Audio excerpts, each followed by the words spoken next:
everything. Let me just make sure that all the sound is good. Carrie, could you say anything real quick? Yeah, right? Okay. Yep, that looks good. Alright.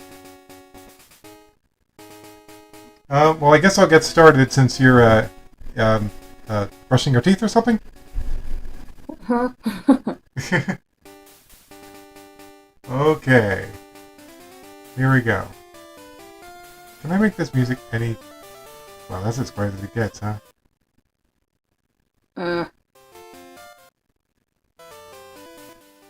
There we go. I've got it as quiet, as low as the bar can go on YouTube.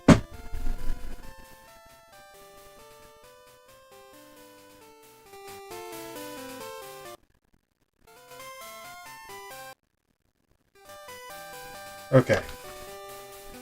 Alright, well, I'm going to get started reading the chapter so we can get going here.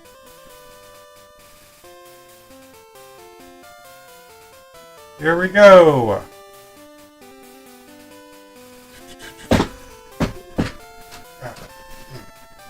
Okay, that's better. Okay. Chapter 24. Legendary Battle! Real sat comfortably on his chair, waiting patiently when his enemies broke in. I've been expecting this time to come. Well, I would expect so, Rill. You did a bunch of shit. Of course people are going to come after you. Give up, Rill, Stephen demanded. And don't expect Team Rocket to help you, because we know about your plan, Eric warned. Where is Leonardo taking my wife? Dan exclaimed. Don't worry, she's quite safe, Rill assured. Leonardo just wanted to have a few words with her. I am disappointed that I couldn't keep you under my control, Dan, but I was going to destroy you eventually anyway. You're not destroying anyone, Danny vowed, calling on his full team. We're gonna beat you this time. The Pokemon that Legend 2 had freed stampeded inside and joined Danny's Pokemon. Well, no matter. I'll just put them under my control. I doubt it, Rill, Stephen remarked. I was wondering why you hadn't taken control of every prisoner. That was when I realized that your control over others is limited, and you can barely control 5 people, let alone dozens of Pokemon. So you figured it out. Well, I may not be able to take over anyone, but I could still fight. Rill launched 2 blue balls of fire at Danny and Pupitar. At Danny and Pupitar itself on the floor, not really getting anywhere. I can't wait until Pupitar evolves. You'll never win over me. Oh, really? Talon slightly glided over the floor and put his sword around... I don't know, I put it around someone, but anyway. He put his sword around Rill's neck. Give me one good reason why I shouldn't end this. Ooh, that's intense, Talon. That's a bit strong. Yeah. Because you can't. Talon was blown off Rill by his psychic energy and thrown down. Sneasel! Sneasel, attack Rill! Damien ordered. His Sneasel crawled around like a snake, undetected until it pounced onto Rill, getting his sturdy hold on him. Get off! I don't think so. Sneasel is a dark type, and your little side tricks won't affect it. Sneasel, it's time to end this! Knock Rill out! Sneasel smashed its forehead into Rill, and he fell onto his back, becoming senseless. Good job, Sneasel! Well, that was easy. That was quick. That's quick. The second Sneasel released Rill, he opened his eyes. Oh no, he was fooling us! Surprise! Rill increased his normal psychic strength and slammed his fist. Normal physical strength, and slammed his fist down on top of Sneasel. The unsuspecting Pokemon was KO'd in that single attempt. Fool! Why did it let down its guard so easily? Murkrow, you need to help! A black crow wearing a pointy cone hat came to help Damien. Murkrow, the darkness Pokemon. Feared and loathed by many, it is believed to bring misfortune to anyone who sees it at night. Wait, dude, you haven't shared a screen with me. Oh, I am so sorry, Carrie. I'm like, what? Well, at least you've been hearing what I've been saying. Yes, I am, and I also got 2 glasses of water right next to me. Next to me. Okay. Let's see. I'm gonna turn this down just a little bit, and then I can adjust my volume accordingly. Okay, there we go. Alright. Murkrow, feint attack! Rail smirked at the bird and levitated the table into the air. Not moving an inch, he had the hovering object crush Murkrow up against the wall. The fact that you use dark Pokemon won't help if I increase my strength and use my powers to throw things at them. Pupitar, Hyper Beam! As much as I would love to fight all of you. What's this? Just putting this here for reference. Oh, are you like drawing a truck or something? Wait, what are you drawing, Carrie? Drawing a water bottle, but it's a truck. Oh god. Oh, you were drawing a water bottle. I thought it was a truck from above. Don't worry. The last time I tried to draw 2 lightsabers, my aunt thought that my cousin thought that it was a train carrier or something, and I was like, "How did that? What do you? Come on!" Let's see. The fact that you use dark Pokemon won't help you. Pupitar, Hyper Beam! It followed by... Wait, hold on. There we go. As much as I would like to fight all of you, I must confess that I don't want my room destroyed. So to avoid that, Rill made Pupitar float like the table and crashed it into the side of the wall, making a large hole to the outside. But to cut in a little bit, but I was like, seriously, Rio, you are a wuss, because if you have such a big ego, you wouldn't care. You would just go and blow your room up, and then you're gonna be like, go steal somebody else's room like that. Yeah. He then went through the hole, followed by everybody else. Pupitar, try your Hyper Beam again! Pupitar fired a well-aimed Hyper Beam targeted at Rill, but the young psychic easily reflected it back. Okay, hold on. I have a picture! We got our first picture, everybody! Let's see. Let me just grab the picture.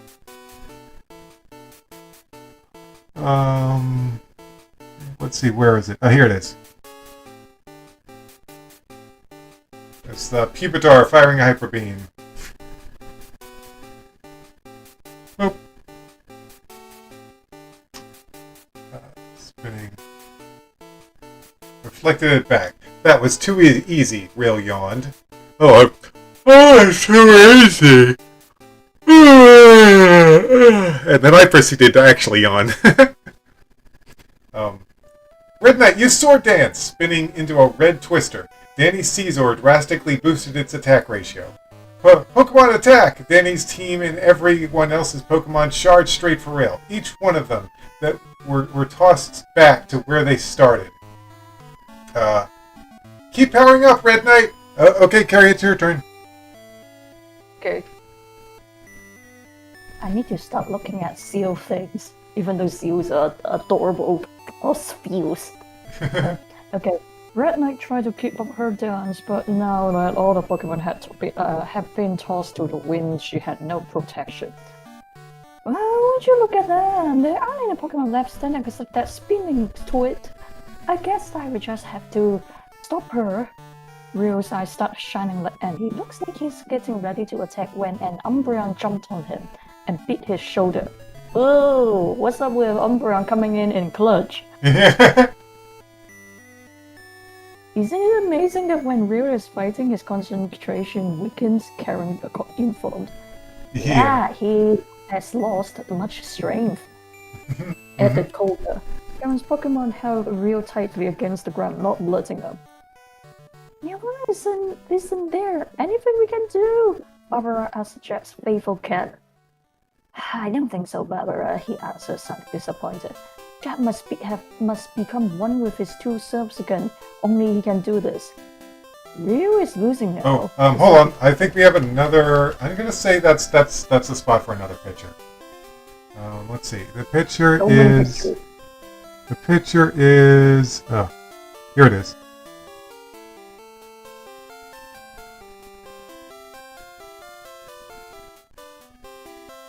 Okay. Let's see. Where did you leave off? Hold on. Where was it?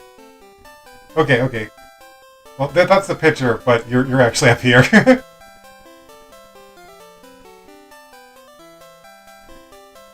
We're good, Carrie.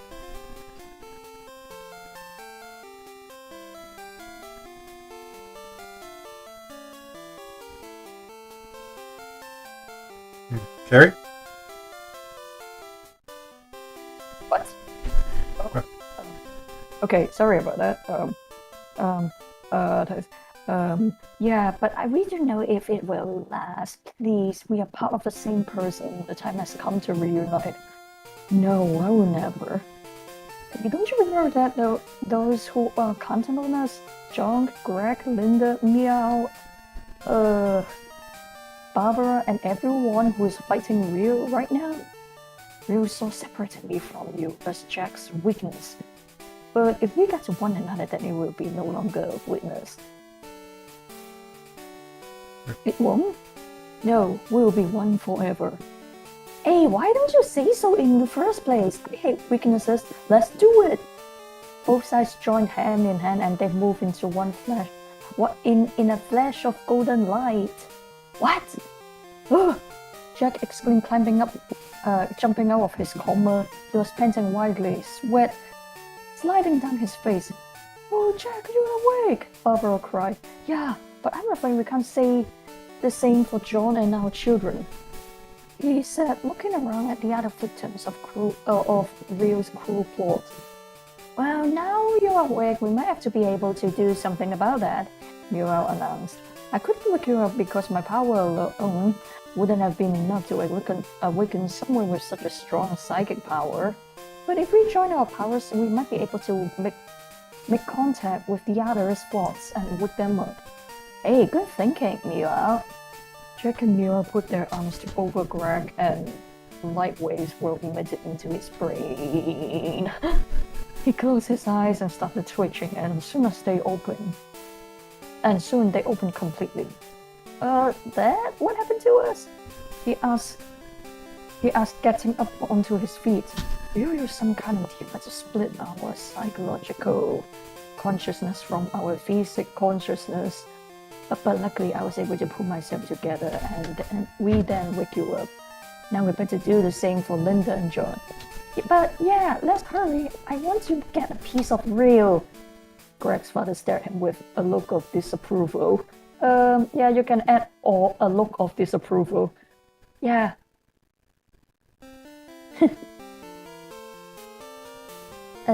You can add a look of disapproval? Okay, so stared at him with a look. Oh yeah.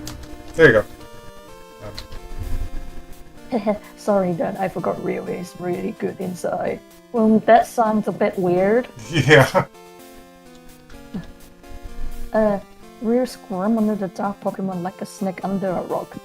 I'm going to win! No, you're not! Then he corrected. Rio doubled his strength and lifted the Pokemon off his back. Oh, I'm getting the end of the stick all the time.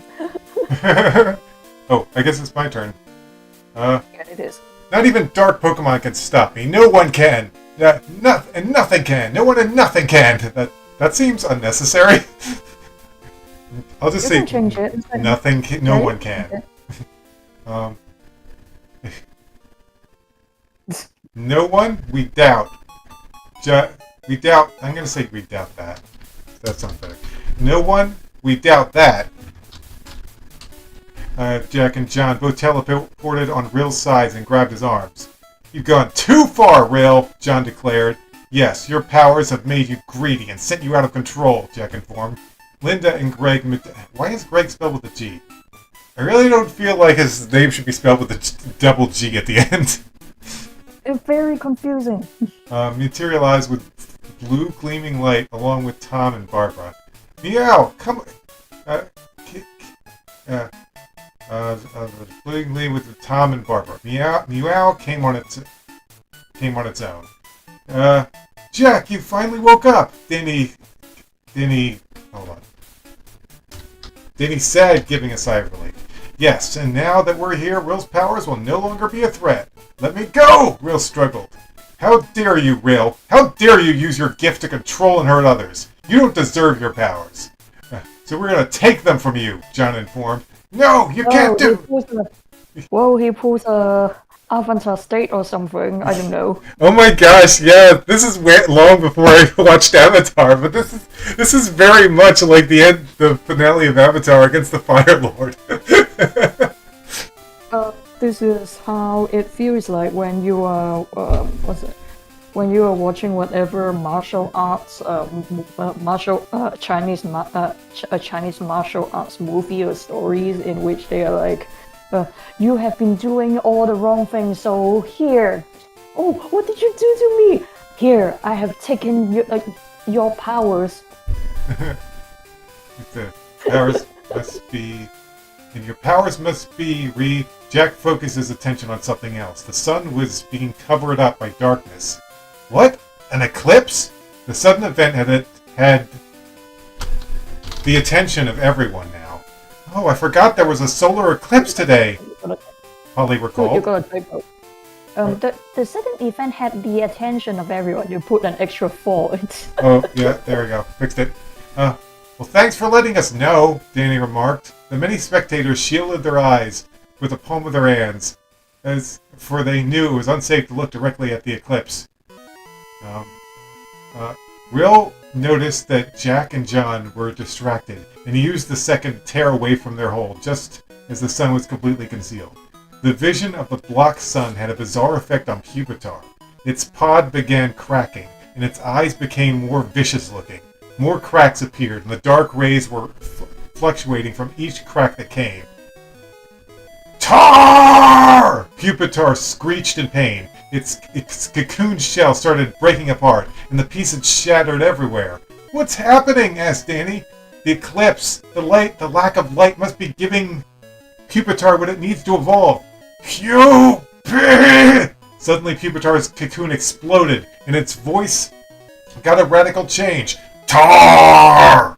The seemingly controllable Pupitar was gone, and as the sun's rays returned, in its place was a Pokemon that only Jack, Dan, Josh, and Barbara knew oh so well. Tyranitar! Jack gasped. Okay, that's a good place for another picture. We are reading this more than this is going to be more than for the 30 pages because of the pictures. But look at it go! Look at the boy!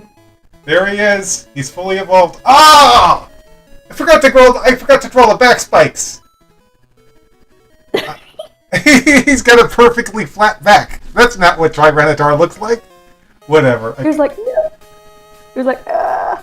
My back is flat! Ah! Oh no! I should have known there was something wrong about this picture. Oh well, I can always add them in later. Yeah, you can do that. But yeah. The evolved Pupitar was bigger than a Dragonite by 2 feet. It had a blue stomach and a green rock-hard body. There were numerous spikes on its back. What? There were numerous spikes on its back. Well, you'd like to think that, wouldn't you? Wait, he's a shiny boy? Several. He has blue? Several fangs in its mouth. Actually, it just has 4 fangs. I'm not sure if that accounts for several. There are numerous spikes on its back. A couple black spots spread about in a thick tail. Its sharp claws and frightening appearance made it look like an apex predator. It stared at all those who surrounded it. Danny was so afraid that his Pokedex vibrated in his hand. It felt like a tuning fork. Tyranitar, the armor Pokemon, the evolved form of Pupitar. Extremely strong, it can change the landscape. It has an insolent nature that makes it not care about others. Insolent. Sorry about it, I didn't mean to change my voice like that.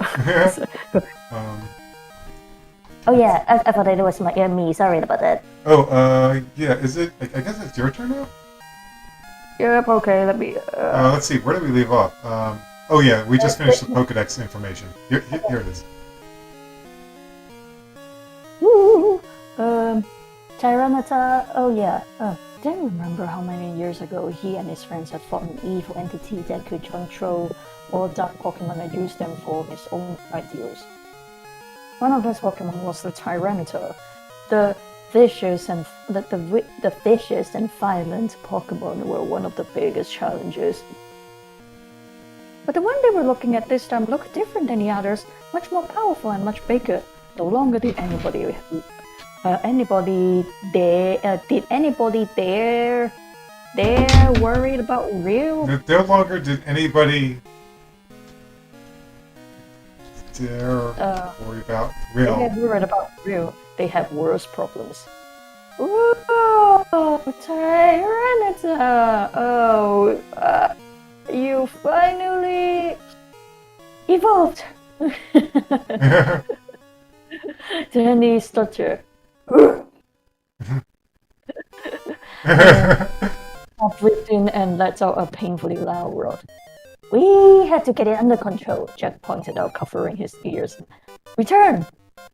Then he struck his hold on. Give me a second, Gary. I gotta send this link to the Discord so people actually know we're streaming right now.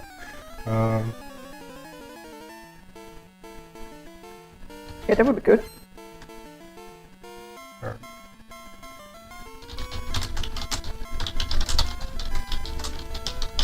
Okay, there we go. Now everybody knows. Okay, back to reading. Yeah, you were like, yeah, let's go back.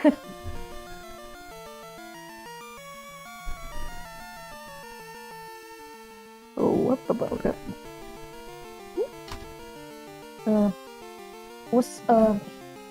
The Tyranitar, return! Danny's dark Pokemon got even angry after hearing him giving him an order. Was that your plan? Huh? Real laughed, keeping his distance from the other psychics. Fools! How could you even use that Pokemon against me if you can't even control it? Jack, John, we are forgetting our main problem here, Jack reminded his brother. Yeah, we have to stop Real first, then we have to worry about Tyranitar. John agreed, and they both levitated about Tyranitar's head. Real began an escape attempt, but John saw it. He teleported in front of him and pushed him back. You are not going anywhere.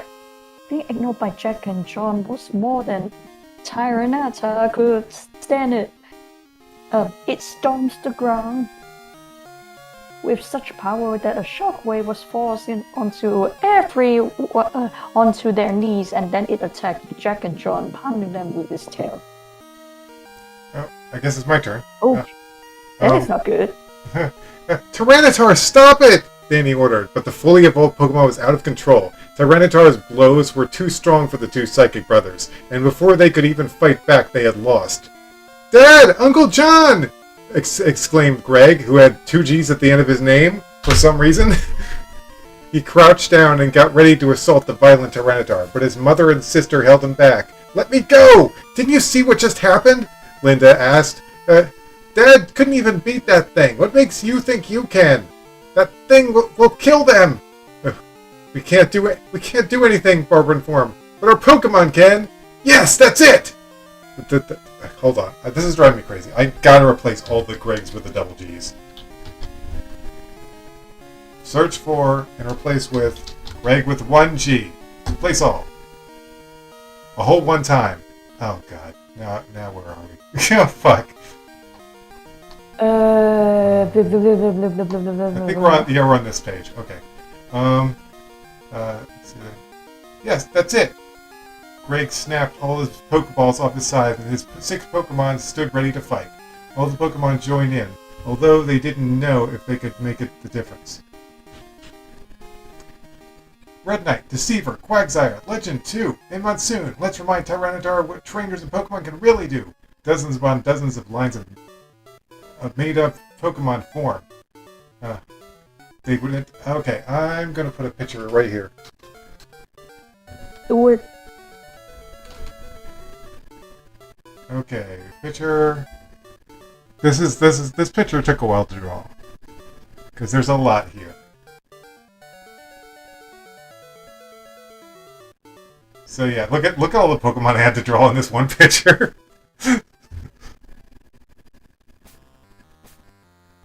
Gary? I'm right here. Whoa, that's a... Yeah, it got pretty busy. It's a lot of Pokemon. Anyway. Really busy.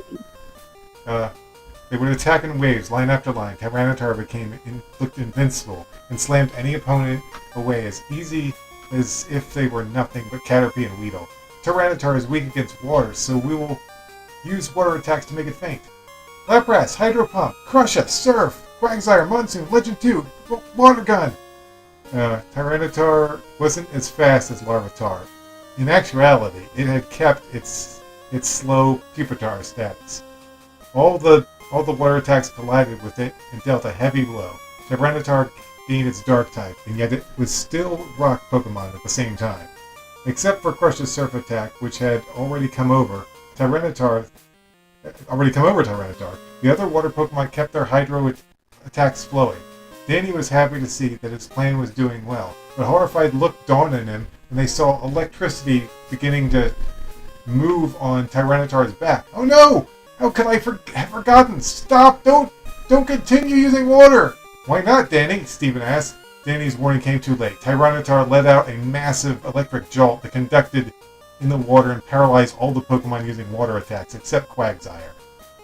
Quagsire continued, but its water gun alone did not even bother Tyranitar's strong body. Oh, I'm sorry, Polly. Lapras apologized. I can't move anymore. Lapras! Danny, what do we do? Danny, what was that? Polly inquired, just barely able to look at her Pokemon in such pain. All the Tyranitar... Is it supposed to be me? What was that? Is it supposed to be me? I think that it was supposed to be me, right? Cora, Is it supposed to be... It's supposed to be what? Is it supposed to be me? Oh, yeah, sorry. Yeah, it's your turn. Hold on, let me just, Lapras, Danny, what was that? What the heck was that? Polly inquired, barely able to look at her Pokemon in such pain. At the tiring of the stage, it gains elemental attacks like Thunderbolt or Lightning Bolt. This is short from Nurse. Danny answered his sister. I better get out of here while they are distracted. Stop where you are! Real look back, Morty, the Equity Gym leader, Karen, the Elite Four were there to stop Real from escaping. All of Karen's star Pokemon stood by her side. Morty's ghost team did the same. Our Pokemon will not be affected by you. How does Psychic not work against Dark and Ghost type? It doesn't make any sense. Well, My brain kinda hurts. It does work against Ghost type, but it doesn't work against Dark type. It's so confusing, jeez. Our Pokemon will be affected by you, Karen declared. Talon and the two other blade-wielding young men also join in. Don't you think it's a bit overkill? But okay, I guess that kind of makes sense because that guy can strangle you with his own mind. Yeah. Ian ran fast to help, but he did not watch where he was going, and a rock tripped him over. Oof! As he touched the ground, an abnormal-sized feather slipped out of the top of his shirt. It was white and green at the bottom and red on top. The colors all glimmered in sunlight. Real saw the feather and he remembered the dream he had not so long ago. Maybe a feather is all that it takes to control Ho-Oh, he recalled. Ian reached for his rainbow feather, but Real forced his way through Karen and Monty's Pokemon and snatched it first. Haha, finally! Yes! Ho-Oh is mine! Real held the feather up in high, sending a straight line into the brilliant orange light. What is he doing with my feather? Idiot, you had this all along and you never know what it was really for. Real responded.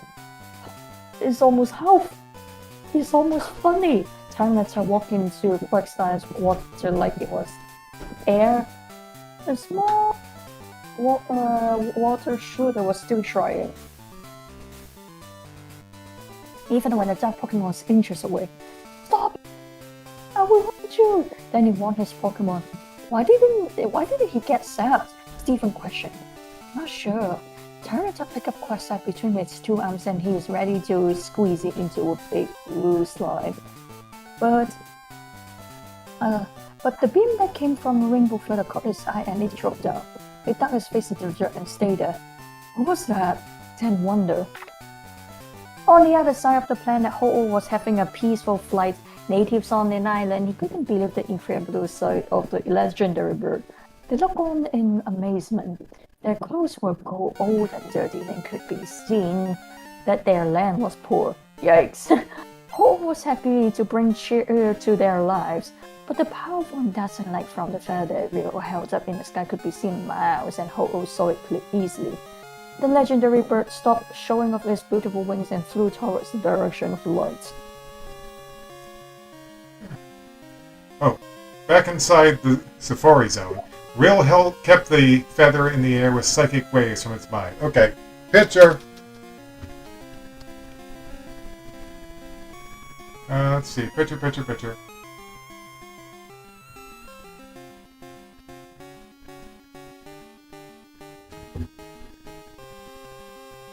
Okay. Anyway. Come to me, Ho-Oh! Tar! The Tyranitar exclaimed. The feather's beam was still too much for it to withstand, even when it was hiding from it. Danny, now's your chance, Stephen declared. Tyranitar, return now! With no desire to fight against it, Tyranitar went back to its friend ball. We did it! Danny cheered, looking at the friend ball in his hand.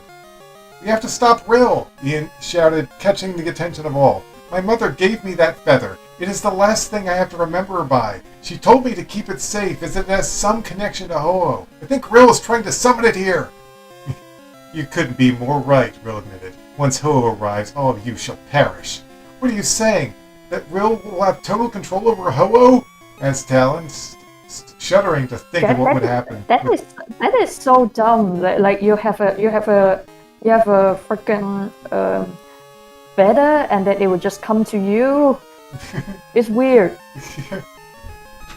Yeah. Well, honestly, in the later games, you get a flute that summons Latios and Latias to you. So, I mean, a flute makes more sense, though. Is it the same flute that we see in Legends? Because it's like. I think it's a different flute. It actually looks kind of weird. Okay, let me go look it up. It's called the Eon flute. E-O-N. Let's take a look. It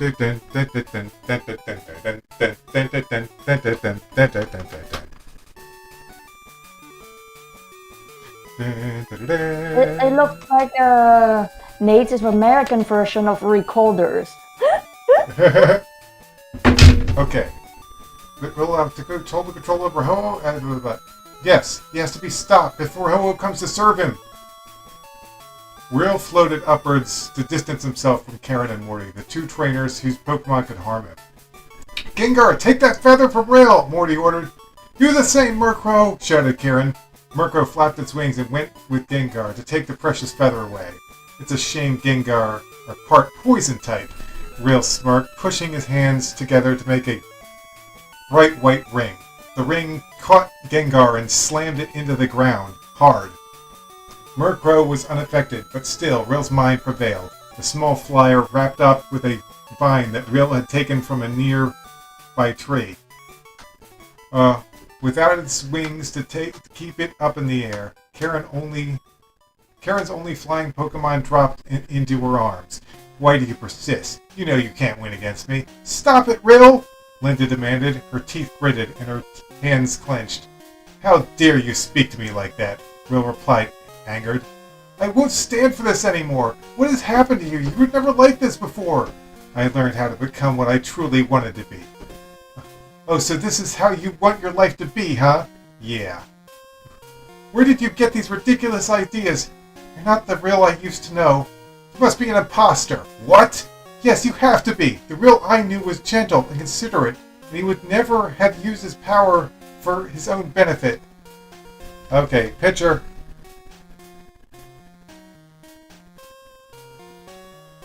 Boop. I tried to make her hair look kind of curly.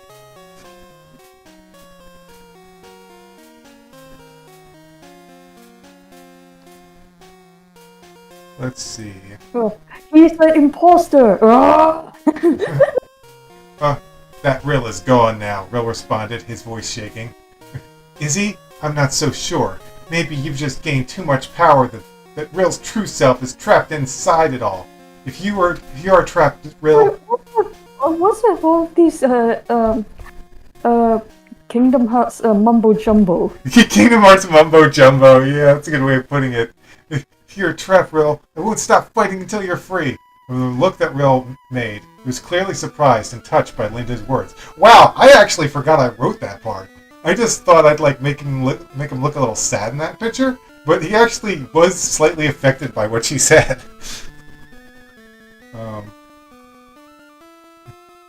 I don't like he's just being dramatic because that's what teenagers do. Yeah.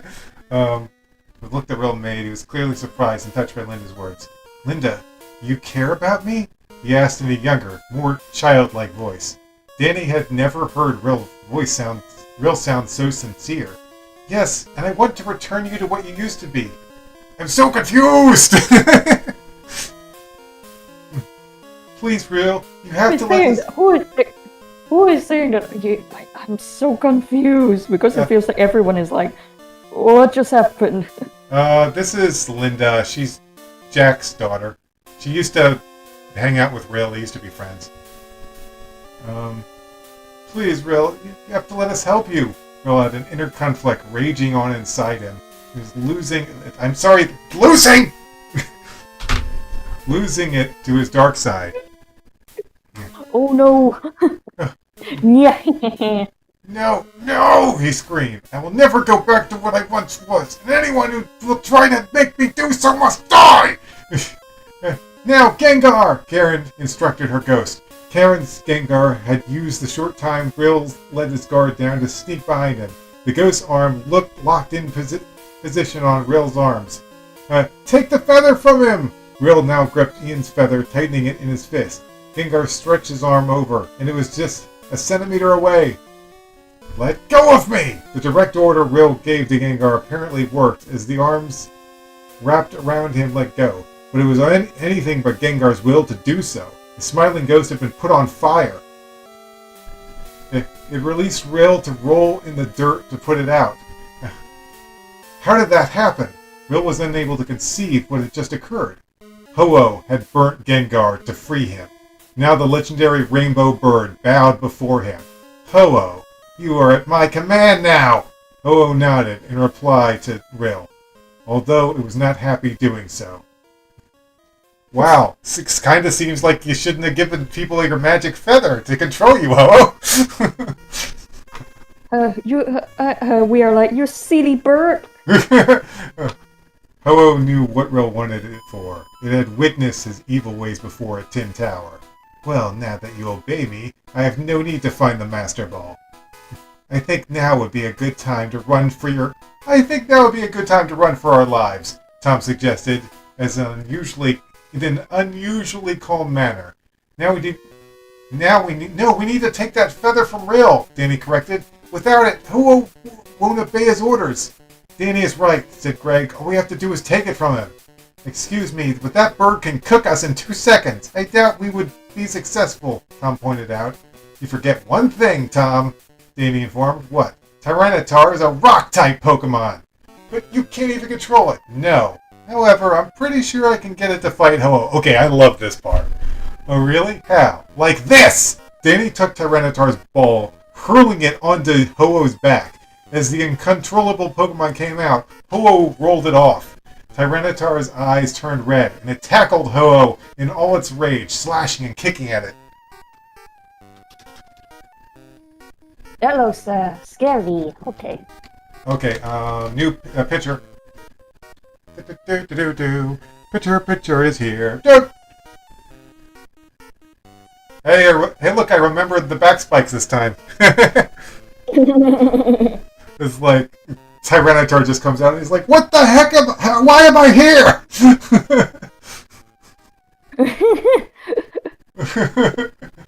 Oh, I guess it's your turn. Yeah, no. Let me just. way to go. Yeah, you need to change that typing too. Way to go, Danny. Holly remarked, Ho tumbled all over trying to stop Tyranitar. I think can he grab onto Tyranitar though, because he can happen. It feels like he's a big bird. Yeah, it's a big bird versus a big rock monster. He's like, let go of me. Okay. As it moved, it crushed buildings, trees, and anything in the way. Real watched the fight from a safe height above the clouds. How did the chimney discarded their Pokemon Air Force once more in an attempt to fire Real's plans for Ho-Oh.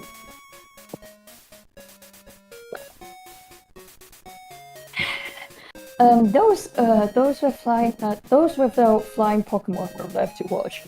Unfortunately, the trainers had not anticipated Real's great teleportation speed. The young and yet powerful psychic evaded each and every attempted trainers trying to take his valuable possession. I can't keep track of him!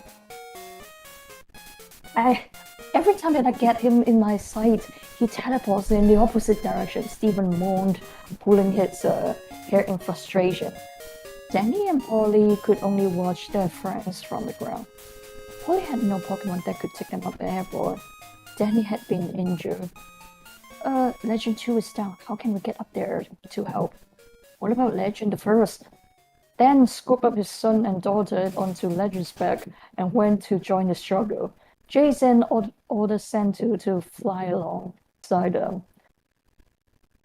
Oh, Santu has future sight! He yelled towards the sky. It would tell you where Real will appear, typo. Tell you. Oh, right. Will appear after he teleports. Thanks, Jason! Dan hollered back to his old friend. Huh, this is rich. You're some of the greatest Pokemon trainers in the world, and you're whizzing around like confused flies. Claire on her Dragonite moved in, but Real did just what he had done before. However, this time a hyper beam shot over his head when he reappeared. Oh, ow! I just say that Legends has kept his good aim. Dan shouted in response. Legend, agility! Dan and his old partner sped up to get to Real faster. Ah, you got your lucky. Oh, hey, Jack! Hey, Jack. How's it going? Let's see. Let's just did I delete something? Oh, here we sped go. up to get Real faster. Ha! You just got lucky! Santu foresaw the spot before where Real would be in the future and pointed it with his right wing. Legend, go wherever Santu directs you to! Dan commanded. Real was shocked as Legend hovered on top of him as he appeared. Booyah! I don't understand! Real swung his fist down. His shape faded away again, and Xatu gave Legend direction, putting him just where Real was. So try as he might, Real was unable to get away from Dan's swift dragon, no matter how many times he transported himself. I am growing tired of this. How does Dan know where I'm going to be even before I go there? There is no humanly possible way that he... Real's mind clicked when he saw Xatu in the area. Of course, there is no humanly possible way. Xatu could see where Real would be going, and it was horrified at the vision. Zah! Zah! Zah! The psychic bird screeched. When Legend and his passengers reached Real, he smiled at them in a fiendish way. I know your secret now, he informed, shocking all of them. Real dove in the direction of Xatu. The frightened Pokemon launched a Shadow Ball as an offensive, but Real moved aside and let it pass. Still flying, the Shadow Ball came close to Lance and Claire. It continued moving until Barbara Skarmory let it hit its strong steel body. The small attack merely trapped the armored bird. Down on the ground. Is it merely tap the armor bird or something? Let's see. The small attack merely tapped the armor bird. So it didn't do much to him. Can he? Sandy looks like he is pretty heavy to fly. Oh wait, he can actually fly, and he looks really freaky when he tries to fly. Down on the ground, Jack regained his consciousness and attempted to stand. His head was pounding, and his right arm was in so much pain he could not move it without feeling it. Oh, he moaned. I feel like I was hit by a magnet train. I know how you feel. Please, no need for similes, said John, feeling the pain. The brothers were clueless to the current situation before they looked upward. Rill had Zatu in his hands, and he was strangling it to death. Oh my gosh! Poor Zatu! Rill, but what happened to Tyranitar? Jack asked in confusion. Ho-Oh waddled around, attempting to shake Tyranitar off its back. I'm sorry I asked. I must be seeing things, because if I just saw what I thought I saw, John remarked, that would mean that I just saw Ho-Oh, a legendary bird Pokemon. I don't know that, but I think that Zatu needs her help. Okay, that's a weird thing to say, whatever. He's like, help me! Then you help him. I feel pain all over. Oh, and you think I don't? As John argued, Meow moved in and stopped Rill from finishing Zatu off. Oh, thank goodness. Poor Zatu. The psychic cat made Rill loosen his hold by bringing up a forceful updraft. Zatu dropped down safely into the serene feline's paws. Zatu, how are you feeling? The gentle Pokemon asked through telepathy. Two. It whimpered. He was like, what do you think? Meow, Rill addressed after recovering from the windy attack. I haven't seen you in quite some time. Why the sudden anger? Did you think I would stand by and watch as you made another Pokemon suffer? Attention, all rockets! Eric's voice came from the loudspeakers located all over the base. He caught every rocket's attention. This is Eric. I have an important message from our so-called boss, Rill. I hope you'll enjoy it as much as I did. Placing the audio tape in a player, Eric played Rill's own words for all of Team Rocket. Well, it looks like Lance is finally making his move. Turner, tell the Rockets to get in their defensive positions. Yes, sir. I guess it's your turn. Yeah, that was me. Sorry about that.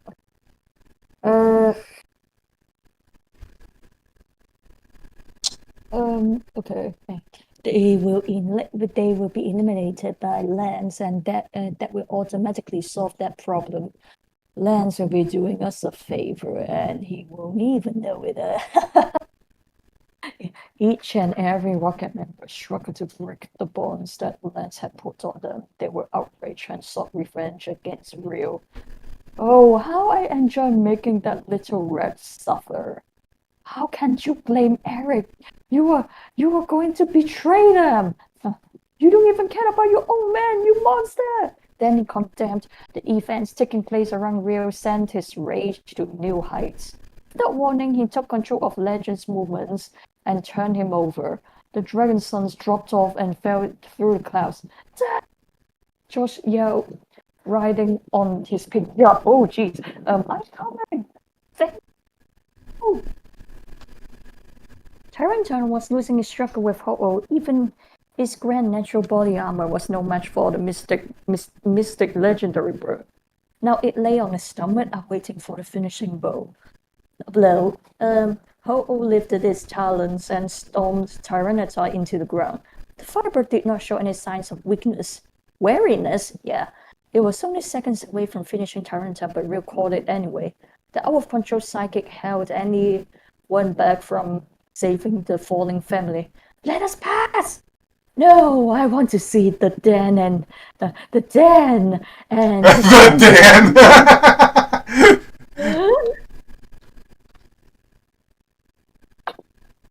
There we go. Stephen refused to watch his new friends die. F-15 quick attack past him. His Scamarine darted under Rio's legs without even noticing by him. Good, now use agility and get under that. F-15 pointed itself straight down, boosted its speed, folded its metallic wings back for less air assistance. The silver bird looked as if it was a projectile accelerating onto its descent. Is it descent? That's decent. Oh, dang it, where were you? The silver bird looked as if it was a projectile accelerating on its descent. Looked as if it was a projectile accelerating on its descent. Okay. Okay, I'm gonna put a picture here.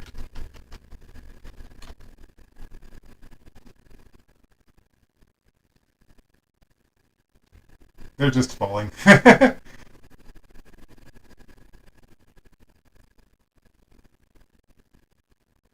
We might have to go and grab a new grab a new flying Pokemon soon.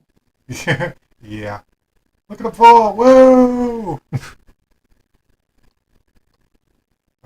I guess it's my turn now? Yeah, you can do that. Okay. I need to go refill some water. The dragon sun that Stephen was nearest to was Danny, and after achieving a lower altitude than he had, F-15 gently leveled out. Danny carefully landed behind Stephen and held on to F-15 tightly. Stephen, my sister, and my dad!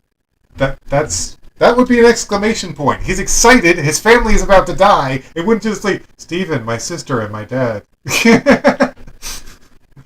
I'm on it, Stephen replied. F-15, move over to Dan and catch him. Dan and Polly were coming dangerously close to the ground, and Stephen's Skarmory had to move fast. At a close distance, F-15 placed its wings under Dan and pushed him on. Ah! Ah! Polly screamed as she looked at how close she was to death. Damn. Will was so busy preventing anyone from getting past that he did not see what Stephen was doing. Ho-Oh came to its master's call. Ho-Oh, I want you to hold all of them back. Ho-Oh sent fire raining down in long lines. They acted like bars, keeping all of those who wished to save Dan and his family from doing so. Oh, well done, Ho-Oh. Now Rill's command was interrupted. His eyes finally discovered Stephen's actions. No! How could he have been capable of getting through me? Ho-Oh, this is my next order. Eliminate that Skarmory and anyone that rides it! Hurry, F-15, she's too close to the ground, Stephen alerted. Polly! Dan exclaimed. Polly looked above and knew that F-15 would not make it in time. If only I had a flying Pokemon, she said, her tears falling out into the wind. By the time she had convinced herself that death was imminent, jeez! But she couldn't give in without trying. There was only one Pokemon that might help her. Smeargle, I need you! Polly released her painting Pokemon in the air, and it was struck with horror. Smeargle, use fly fast! Smeargle stared at F-15, still too far away. After swiping the paintbrush onto the end of its tail, Skarmory-like wings appeared on its back. There was less... That must have been... Smeargle was like, why are we falling to our doom, girl? Wait, what are you saying? There was less than 30 seconds before Polly crashed into the ground. Smeargle flapped its new wings as fast as it could and tied its tail around her waist. The two of them came to a stop and floated safely onto the grassy plain. Oh, that was close. Yeah, that was intense. Even though you didn't show it, you only show it in writing. Yeah, Smeargle probably was like, "Oh, hey, what's up? And why are we falling? What is happening? And oh my god, that is the quickest doodle he has done. He's like, time seems to slow down as I try to draw the wings, and then it's done. Yeah. Polly and the two passengers were thrown. In a moment, F-15 picked up so much speed that trying to change direction was a great challenge. Its momentum kept it jetting towards the earth, and it crashed into the ground.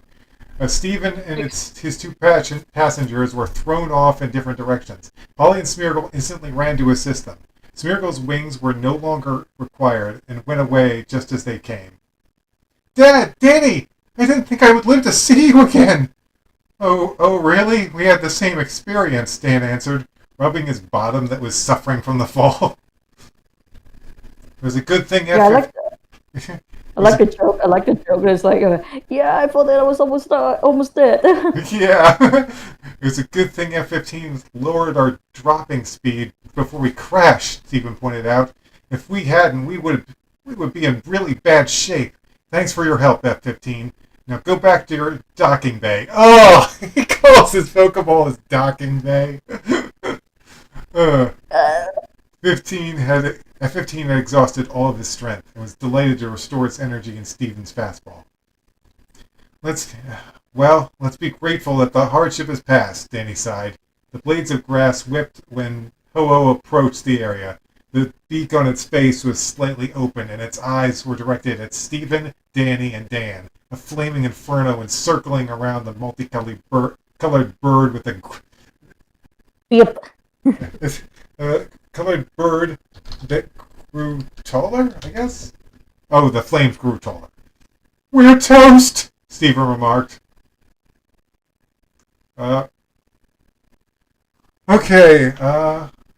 Okay, just read as much as you can, Carrie. I'm gonna go get a drink. Alright, I just refilled my glass. Don't worry about it. I was like, oh, I won.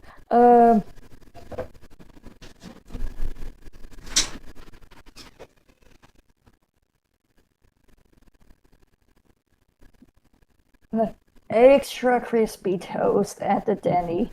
Oh, Dad! Polly exclaimed, hugging Dan. Be calm, Dan told his daughter, holding her close to himself. Flames that surrounded Ho-Oh abruptly fell and vanished. A strong force was disabling Ho-Oh from moving. Dan already knew who was the cause. John and Jack were in the distance, limping, holding the dangerous Pokemon with their minds. Rio ended his conflict in the sky and teleported down next to Ho-Oh. The trainers who were fighting followed them, and after touching the ground, they recalled their flying Pokemon. Legend was free to move himself, and he calmed down also.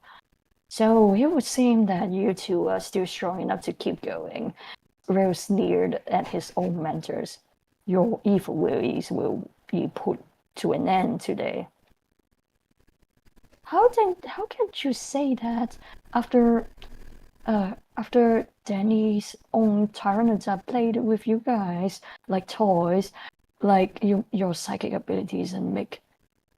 wait, how can't you say that after Danny's own Tyranitar played with you like toys and make your psychic abilities suffer such huge losses? My power can release Ho-Oh at any time I desire now. But what if we help them? Greg crashing with his sister, they combined their psychic energy with their fathers and uncles to keep Rio from freeing Ho-Oh. You insects! Rio exclaimed. Danny got a sudden expression that looked like he had remembered some information. What is it, Danny? When it's Red Knight, I haven't seen her since I told her to use sword dance. As if Danny's sister could hear him speaking of her, she revealed herself by stepping out from behind the building. Her arms lifted up and her claws opened while producing a sound that was like hammer striking an anvil. Both claws were pointed towards Ho-Oh and Rio. There was a moment of total silence. And then in a single second, a huge orange vibrant sphere. And I read until the end of the sphere, and you can scroll down. Whoa. I went too far. That's a bit much. Expanded Expanded in between Red Knight's claws. Then each second following it expanded by a foot. The finished result was a compact hyper beam ball with the size 5 times bigger than Red Knight. Oh, my! She was planning to use it on Ho-Oh. I have never seen collected energy for hyper beam that huge. You have a clear shot, Jenny commanded. If I can't free my Pokemon, then I will disable yours. Stated Rio locking Red Knight's movements. Danny exclaimed. Jack and those in his family who had been keeping Ho-Oh still were losing their strength every movement. We can't hold it anymore. It's just too powerful. Jack let go and collapsed. John, Linda, and Greg stopped 2 seconds late without Jack's extra help. Their efforts were futile. Ho was set free. It cried out and took flight. Finally, Ho-Oh, Ryu said with glee. Now destroy all here with your most powerful attack, and I shall keep this Caesar from endangering you. The technique Ho-Oh attempt before was beginning again. The fire dance around the legendary Pokemon was in a fantastic and frightening manner. Everyone, Ryu can't disable all of our Pokemon. Then commented, if we can have them all attack, maybe we can stop Ho-Oh. The Pokemon that were able to aid of the masters and trainers come to aid. The Pokemon that were able to came to aid the masters and trainers. Came to the aid. Come to the aid. Came to help the masters and trainers. Okay. Then just barely heard a weak whisper coming from Jack. He leaned over to hear him better. Dan, take the Pokeballs on my belt and use my Pokemon help. Hopeful will heal the... Jack's eyes closed and he stopped speaking. Jack! Jack! Dan disconnected the capture balls that were attached to Jack's sides, letting his complete team out. Danny, help Monsoon and Legend 2 come out! But why, Dad? Don't ask questions, just bring out your dragons! Well, alright, but they're hurt and paralyzed. Monsoon and Legend 2 were set free of their balls. Wavered back and forth in anguish with their eyes half shut and burns all over their bodies. Hopeful, Dan called. Forgot about it. Ring your healing bell and let Monsoon and Kingdra have some of your egg. Blissey, Blissey, Blissey. The egg Pokemon cheered as she took a tiny bell. The ringing made the paralysis and burns on Danny's Pokemon vanish. Then, Hopeful took her egg out and let Legend 2 and Monsoon have some of it. Their strength came back to them, and they looked like they were at the peak of health. Do it now, Ho-Oh! Real demanded. The fire that encircled Ho-Oh now formed into a colossal fireball that began falling like a dew off a tree branch. Some description they got there. Yeah, I was going to say, that's an interesting description. Hurry! We have to use all our best attacks to counter that fire, Dan stated. Danny, Ultra Beam may do something. Yes, Dad! Legend 2, Ultra Beam! Legend, Ultra Beam! 2 Ultra Beams with combined force of 6 Hyper Beams launched upwards into the fire, which is coming down faster now. The 2 legends kept the beam up as long as their energy allowed, but they failed to cause any difference with Ho-Oh's attack. It wasn't enough! But why not? That was our best attack, Danny pointed out. I don't know what to do. Maybe if we had a legendary Pokemon on our side, Dan thought, looking at Jack's small feline. Meow, can you do anything? My power wouldn't help that much. Then I have to do something. Dan breathed in and shut his eyes. What is Dad doing? Polly asked her brother. I don't know. Several miles away from Kanto, near Cinnabar, was a small island. The center of this island was covered in ice. Dan raised the Articuno that now lived there. He named it Icewing. Now he was trying to communicate with Icewing through his Dragon Sun powers. Icewing was busy ice sculpting on his island.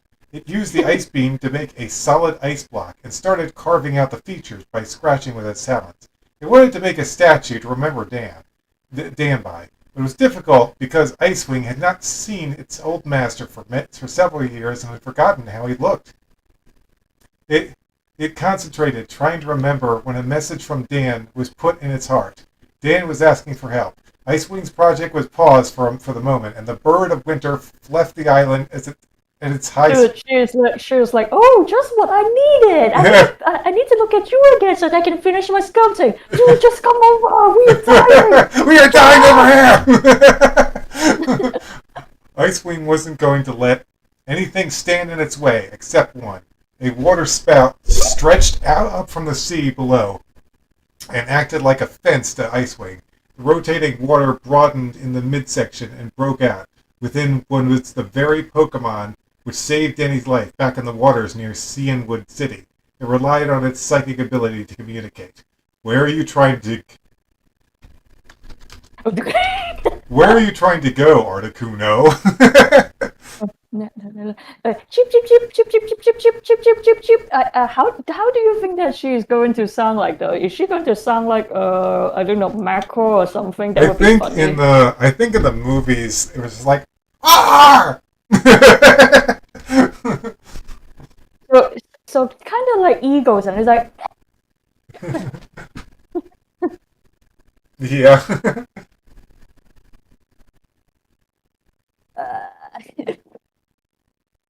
I must send you some of the clips that I found on eagles crying because when eagles are calling, they sound really funny. Like this one. Oh Is wow. it Kate? Oh yeah, this one. He's actually a kite, but he sounds like a baby crying. Hold on, let me just send it to you. Oh okay. Yep.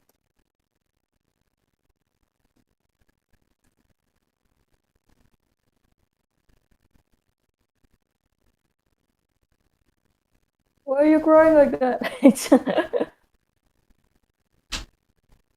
Did you hear that?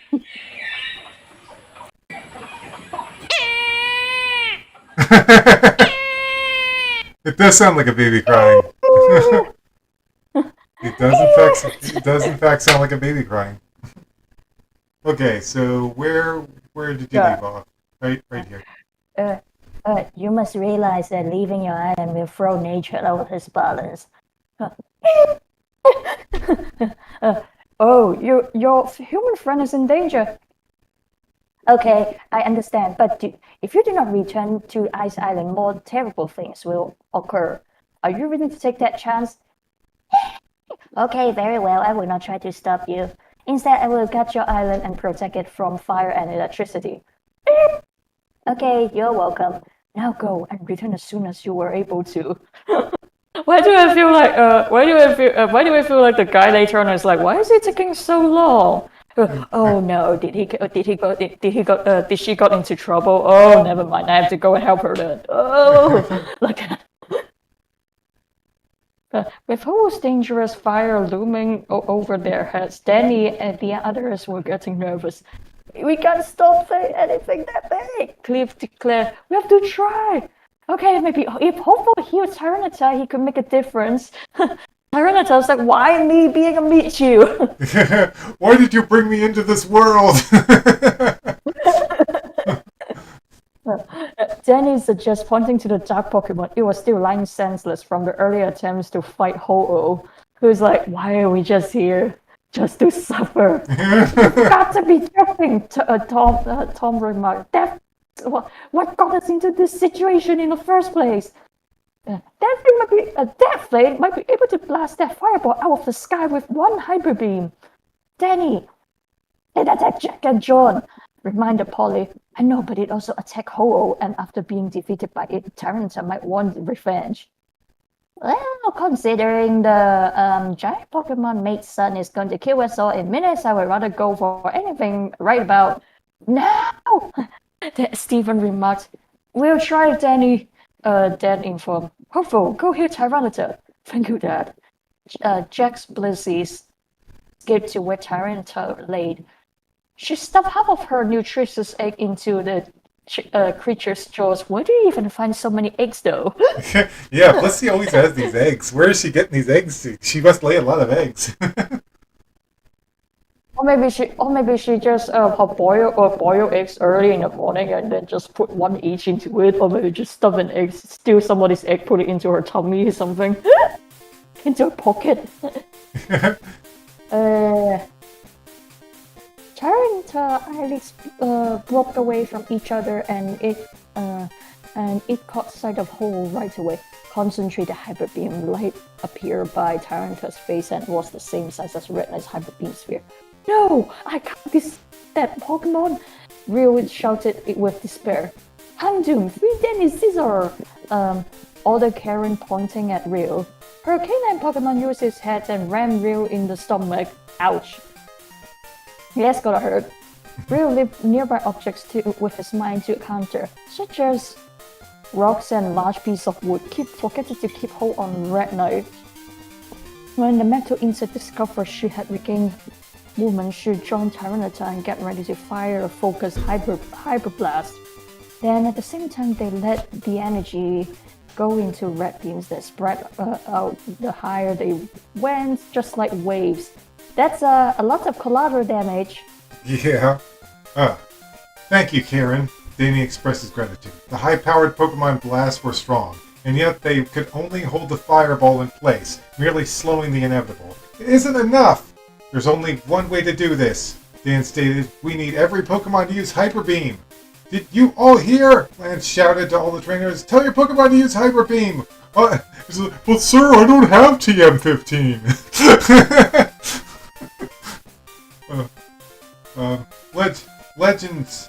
Legends, do you think you can use Ultra Beam again? Danny asked in his...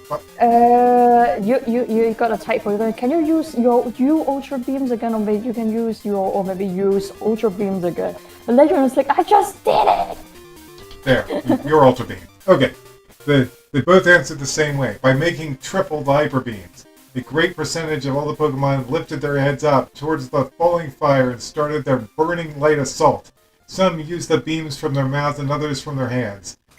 One after another, Hyper Beams rocketed straight up and hit Ho-Oh's fire. It was more fantastic than fireworks. After all the rays were collided, they punctured holes and traveled through the blazing sphere to the top, where Ho-Oh waited. Dang, that sentence was kind of badass! I'm gonna read it again. I kind of like that sentence. After all the rays had collided, they punctured holes and traveled through the blazing sphere to the top where Ho-Oh waited.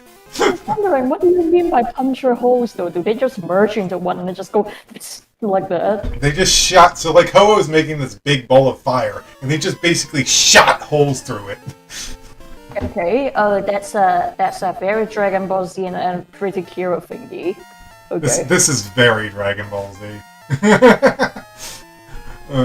First the weaker beam passed, then the Ultra Beams, and Tyranitar and Red Knight's beams broke through. The stubborn Inferno finally exploded a monstrous splash, and Ho-Oh was caught in the blast. As the fire went out of sight behind a smoggy dark cloud, Ho-Oh fell from it. Black smoke sliding off its back. Damn, these sentences just got badass all of a sudden. Like, all of a sudden, like, oh, this is really good writing here. The mid-air eruption, along with the multiple hyper beams, had brought the Mystic Fire Titan down. It landed beak first in the dirt. Damn, that's humiliating. The Pokemon who helped... Please don't let her get up again. Please don't let him get up so soon. He needs a rest too. He was like, why did I get beaten up? Because of a brat. The Pokemon who helped to destroy the lethal flames had used up large amounts of their energy and needed to take time to rest. Red Knight and Tyranitar were just barely able to stand. No, why does everything that I command fail? Real's ass still at the mercy of Karen's dark dog. Wow, Real, maybe because you kinda suck, dude. You will never win. There will always be someone to stand up to you, Dan exclaimed. Real elevated a sharp rock and spun it ahead of himself like a boomerang. It came within 1 inch of Dan's face and dropped to his feet. I have seen enough, echoed an adult feminine voice. A woman some years older than Dan teleported herself into the midst of the conflict. She had long, let me change this. Long curled black hair. And she's a deadbeat mom. Yeah. So you know who just showed up. I just read it and I was like, she's a deadbeat mom, oh dear. Now you wonder why Real was being so messed up. Red topped and match. She had a look of disappointment on her when she looked at Rail. I've been watching your acts from far away, Rail. Why did you show up earlier, Mom? I was disappointed when I had to come, but I suppose letting your powers control your life runs in the family. Sabrina? Stephen gasped. Sabrina? Danny exclaimed. But didn't you say that she was Real's mother? Yes. Mother, I commend you. You were the only psychic I could not find to make helpless. Where have you been hiding? Yeah. I guess I'll put a picture in here. Oh, here it is. Boop. It's like, Mom! Mom! Where the heck have you been?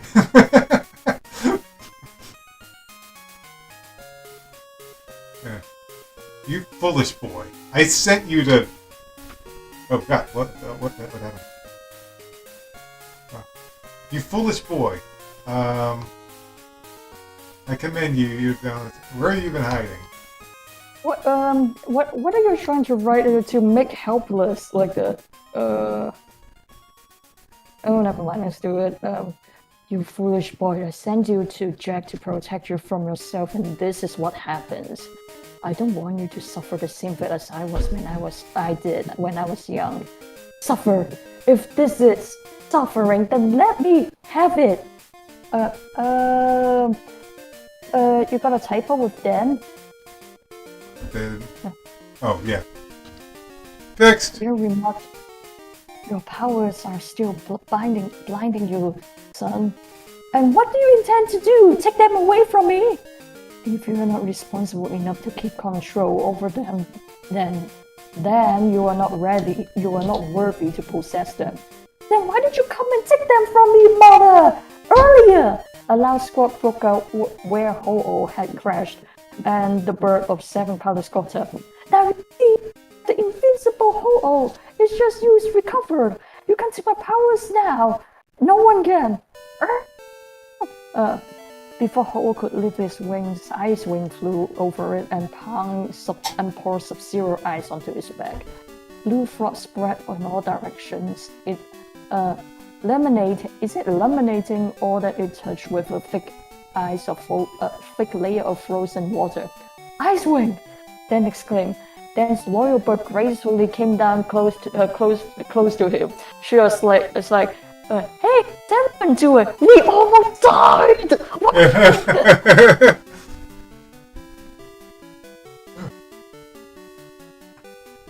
Ison replied, exclaiming how its trainer had grown. Dan's children were both unable to grasp the situation. Polly, Danny addressed, you told me Dad was just bluffing when he told us the story about his own Articuno. I thought that he was. Polly replied, startled at the truth, staring at her in the face. Ryu was equally taken back by surprise, and Talon came close to stealing Ho-Oh's burden from him. So close, yet so far. Ryu remarked, seeing Talon and propelling him away with a small dose of his power. Are you alright, Talon? Polly shouted out. With his face in the dirt, Talon lifted his thumbs up. You are a surprising person, Dan. Ryu complimented. It would seem that we both have legendary birds to fight for us. Perhaps, but mine will fight for me on his own free will. What if you was a girl? Honestly, the legendary birds don't really have genders. Oh, it's kind of like the rocks then. Yeah. Dad, how did Articuno know we needed help? Danny asked. Yes, you said Dragon Sense can only communicate with dragon Pokemon, Polly reminded. Apparently, I was mistaken. I think that the Dragon Sons are able to feel and interact with any Pokemon they develop strong friendships with. Also, they can communicate with other Pokemon of their close friends. Wasn't that convenient? Yeah, you imagine they are like they're like, we have the power of friendship in here, and everyone is like, shut up! I have the power of God and anime on my side. and friendship. Well, it all makes sense now. Yuao understood. He now knew how Dan had spoken to him back when he was told to rescue Barbara. Dragons are just easier, Dan had continued. Because they are the Pokemon generations of her family got closest to. The Arctic dome that restrained Ho-Oh suddenly appeared to it with a gleaming red shine. The outside began melting, and Ho-Oh broke out, shattering the ice into 1,000 crystals. Dan, I grow weary of this senseless fighting. Surrender now or die in the... I miss Ash and Pikachu. Oh, hey Mark Reed! Welcome to the live stream! Oh. Hello, welcome! I mean, I kind of like the new anime series. I feel like the Pokemon fans can be divided between two people: the people that really like Ash, and the people that wanted to see other characters. I have to admit, I was in the lighter camp.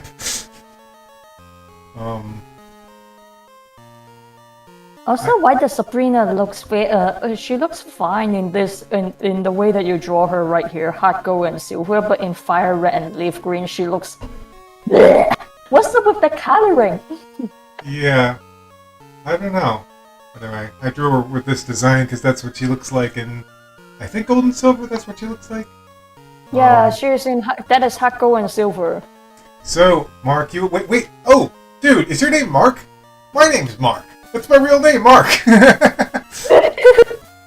Hello, Mark. I'm Mark. How are you? Hi, Mark, and hi, Mark. Hi, Mark. Hi, Mark. Dan. Oh, hi, Mark. Dan, I grow weary of this senseless fight. It's run now or die an egregious, pointless end. I miss Digimon Ghost Game. I wish it could come back. Yeah, Digimon Ghost Game was pretty fun. We don't have to fight, Real. Danny informed. Dan, son is correct, Sabrina agreed. There's no need to continue this. Please, son, come home with me and return to the old Real. Mom, Real said softly, the old Real is gone forever.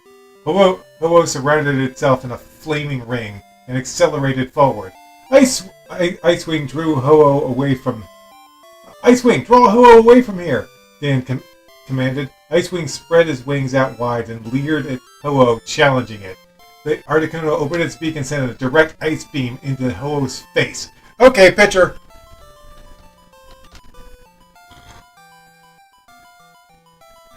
Let's see, now where's that folder?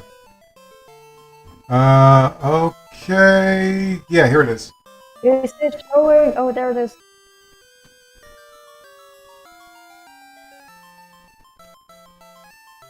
Rip attack! Yeah. Oh, hold on, let me pull this up. I guess it's back to you. It shook the frigid ice off and continued, but Icewing slowed its speed by flapping up a strong wind to work against it. However, the legendary Firebird kept its wings burning and continued on its path. Icewing, your ice attack's not working! Show Ho-Oh your sky attack! Icewing looked as if it was trying to copy Ho-Oh's attack. His body was engulfed by fire, and you couldn't even see within the red flames. Ho-Oh's increased speed and embraced the flying attack like it was a sign of friendship. What? Wait, hold on. What was that? Where was that? Ho-Oh increased speed and embraced the flying attack like it was a sign of friendship. What the heck? What does that mean? and I'm gonna say increased speed and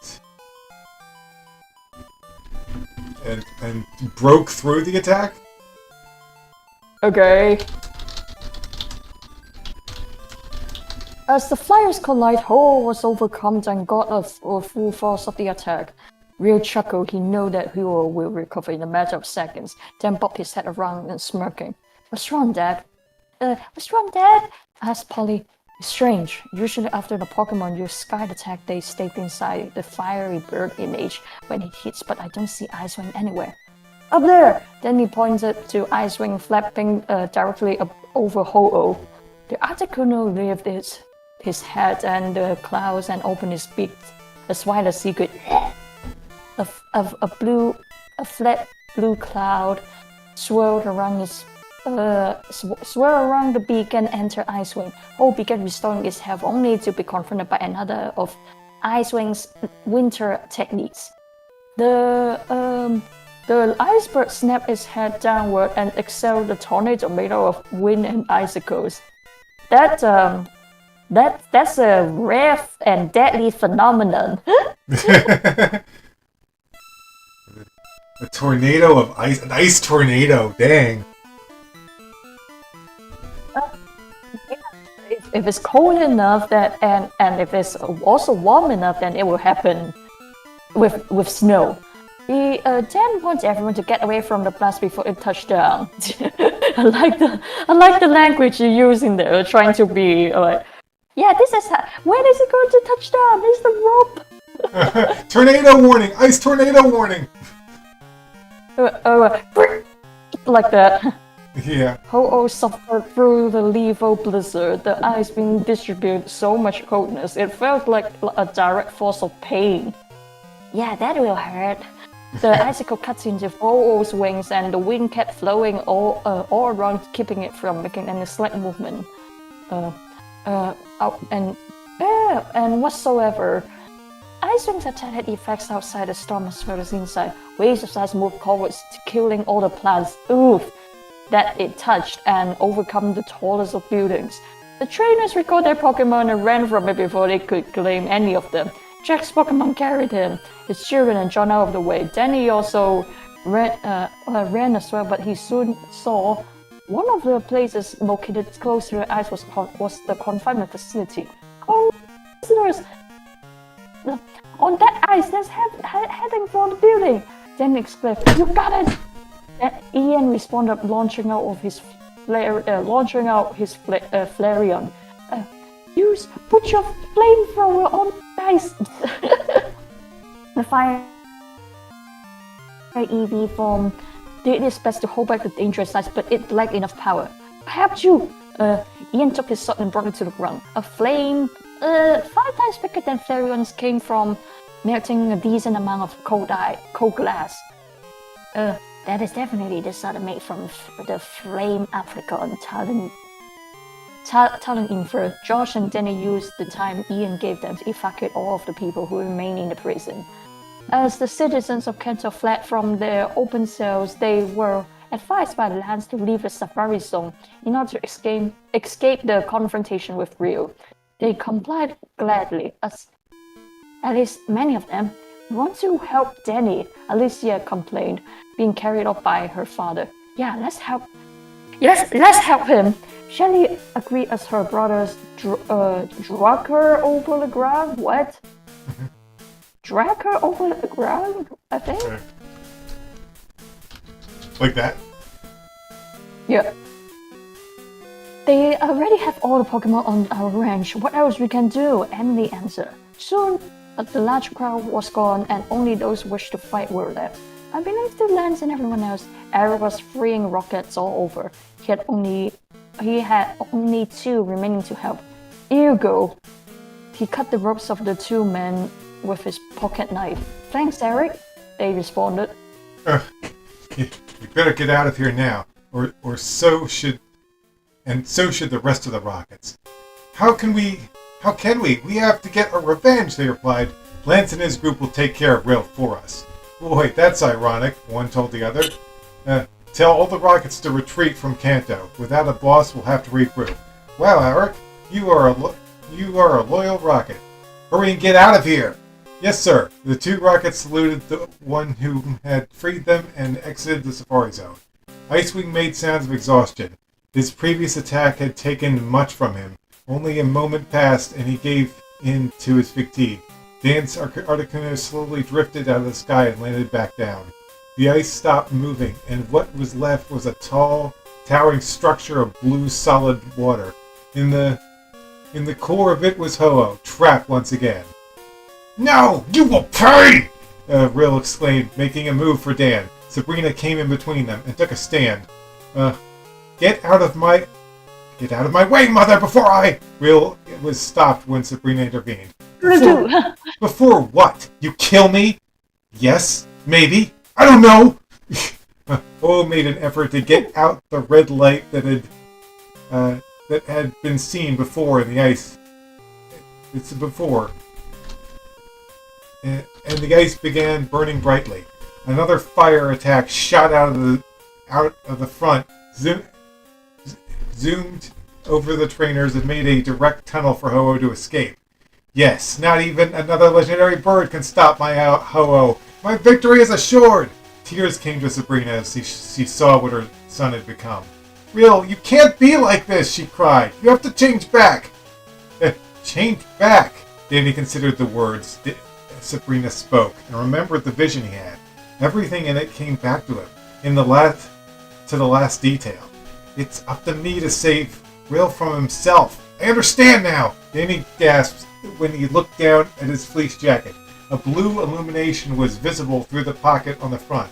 It became brighter after he unzipped it. The strange feather that he had received on Cinnabar Island was still there. Its light stretched to the heavens, just as Reels had after he summoned Ho-Oh. The mysterious bird that had been watching over I almost said Yu-Gi-Oh! Watching over Yu-Gi-Oh's island. Watching over Icewing's island was shocked to see the vertical streak of light. Reading until I need to go to the bathroom a bit and refill my water. Don't mind me. Okay.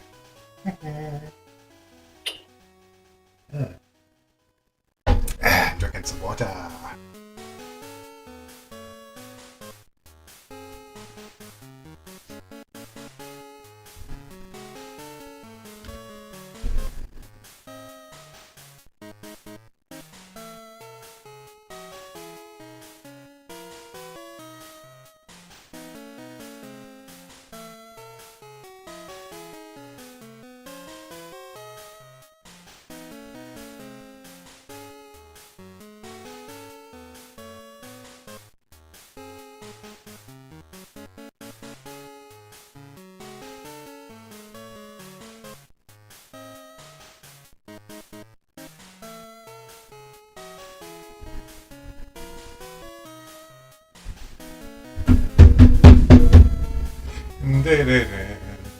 Dun, dun, dun, dun.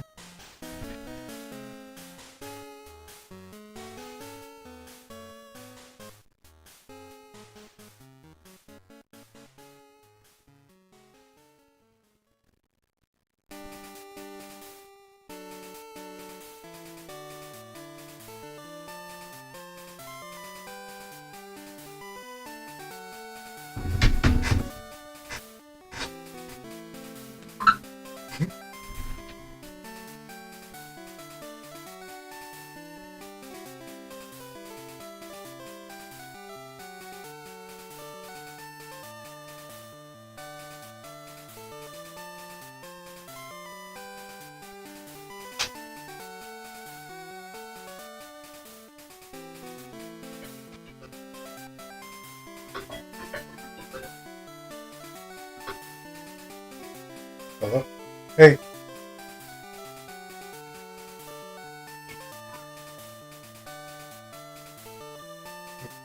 You're scared of what?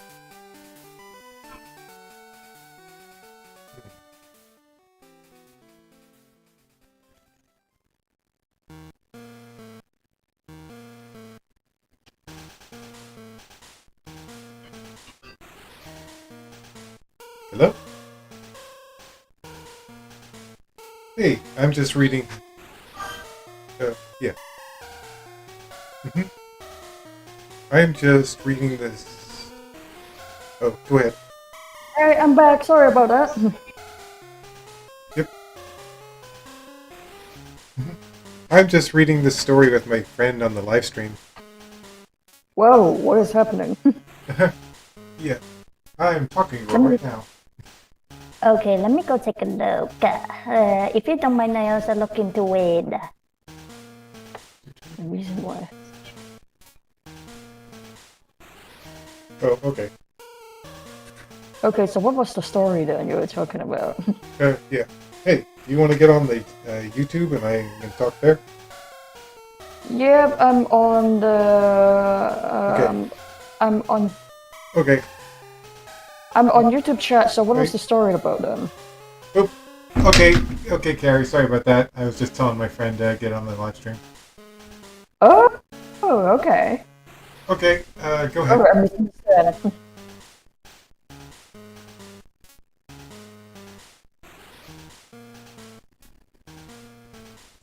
Alright then, let's get back to our story. Yep. Where did it go? I think it was me reading, right? Yeah, I think yeah. it was me reading. Sorry about that, but yeah. The mysterious bird that was watching over Icewing's Island was shocked to see the vertical streak of light. I mean, wait, so what did I miss? Let's see.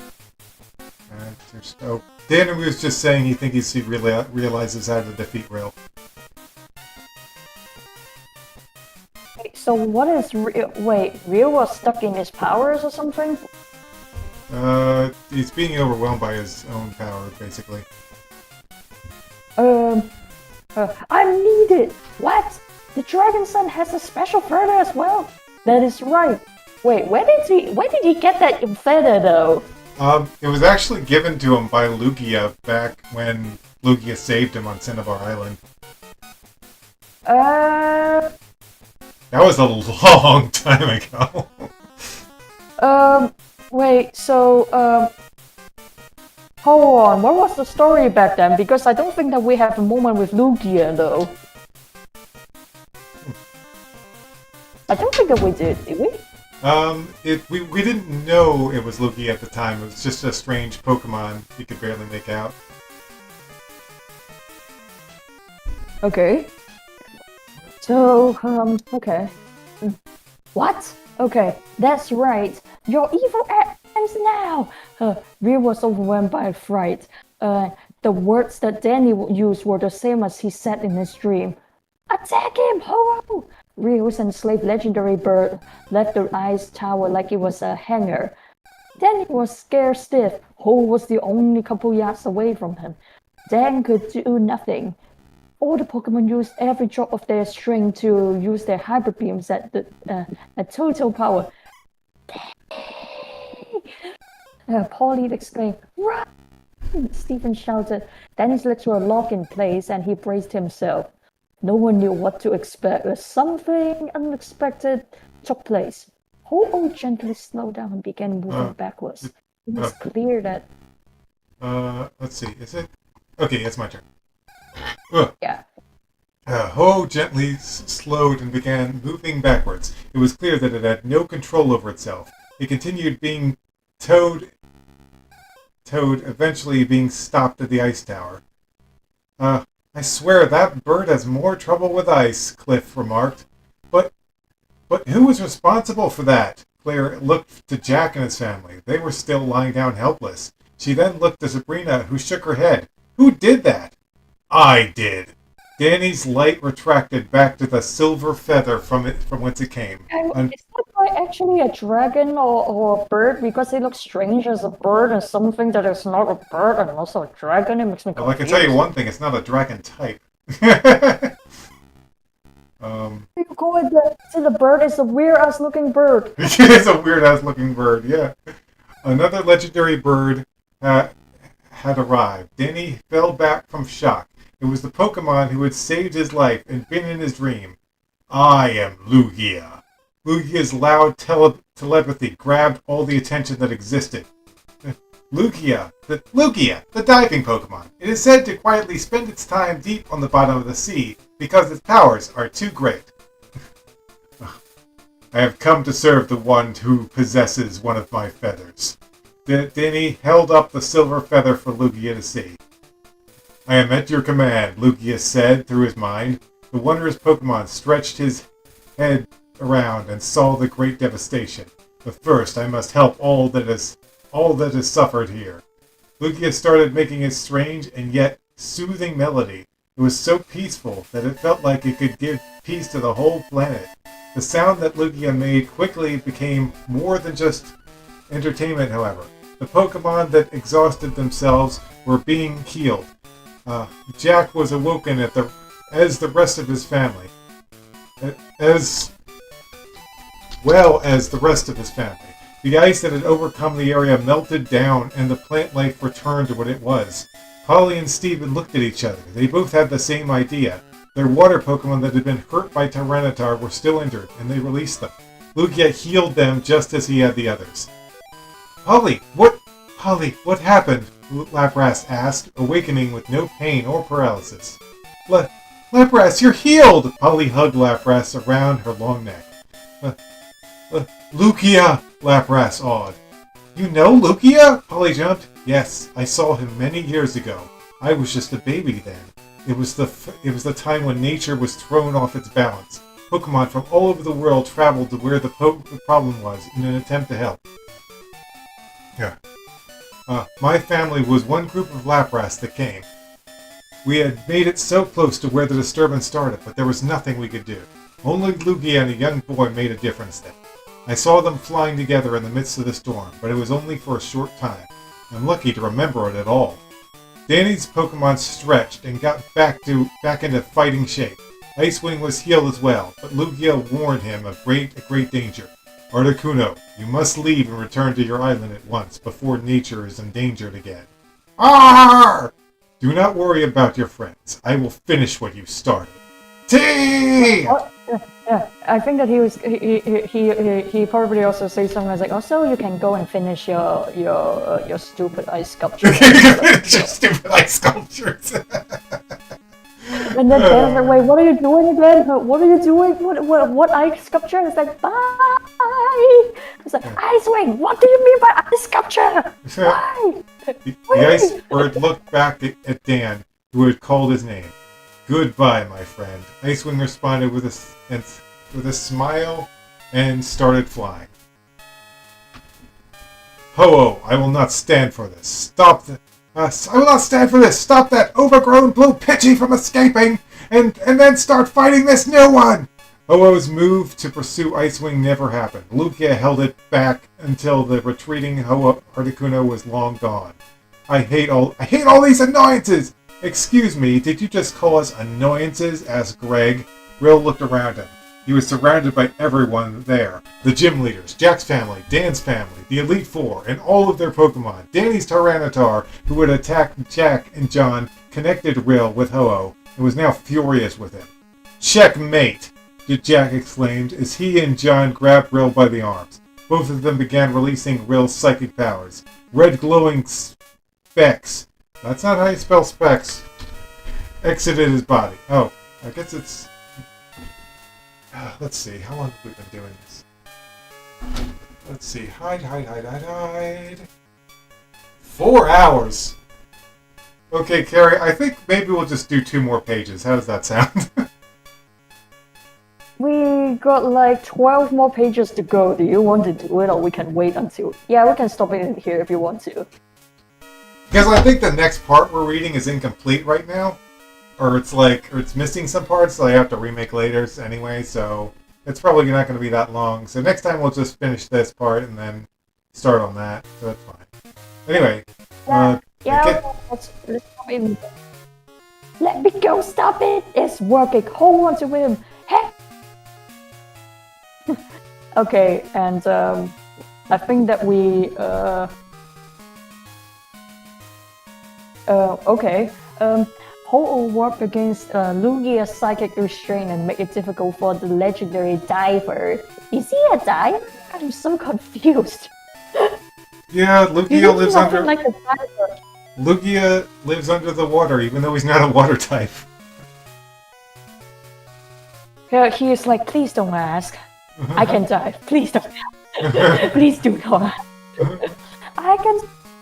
I can't sustain Ho-Oh from escaping anymore! He lets go and Ho-Oh attended to his master's desire. His two wings snapped John and Jack in opposite directions. Thank you! Ho-Oh, now take care of those two before you fight Lugia. Once they are gone, I will reign the world as the most powerful psychic. Ho-Oh swept his wings back and forth, making a destructive wind that tossed Jack and his brother about. No, here! Then he summoned Lugia turned to Dan's young son, giving him full attention. What do you wish of me? He can't hurt Jack and John. They need to transform back to what he was. Okay. Lugia opened his mouth and poured together particles fusing into a shining globe that looked similar to a hyper beam. All strands of light. Wait, but funny enough, we don't see them in Legend. We don't see these two in Legend Arceus, though. Days. No, they're not really a focus in that game. And this, yeah. I think they are not in. I don't think they are in that continent too either.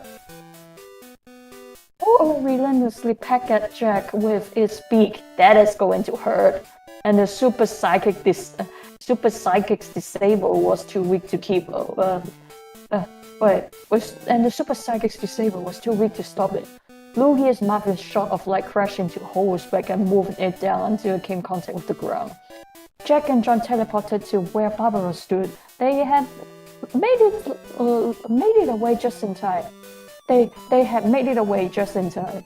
A gargantuan blast exploded from the ground and Ho-Oh took damage as it had done before. What did you call that? Danny stuttered. I called it Aeroblast. Lugia replied. Jack was laying face down, so Barbara pushed him over. Aeroblast, eh? Polly Green looking down at her Smeagol. Oh, I forgot. Hold on. We got a picture. We got a picture.